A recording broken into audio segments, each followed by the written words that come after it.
pure truth. Even if na 5 years, you have not started doing very fine. Change location. Truth need to be told. Now. Aka nale asi 10 years. Monya na kawale na 5 years di okay. 5 years di okay now. Obu no no 5 years onwe bele ifefu.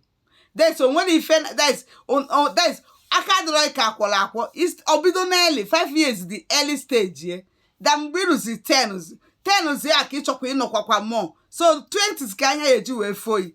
Onya comment kwa na the same post answer. Obu ni go 10 years. Maka dro ka akwala akwo gi show wig. Ona akwala gi no 5.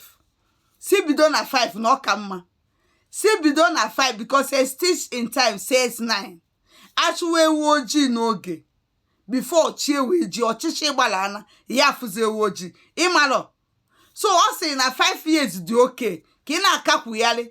10 self ida kwa that is 10 isim na akakwo bedibinsi akwo. So no 30 ka ya akwo binsi akwo ewu ofia.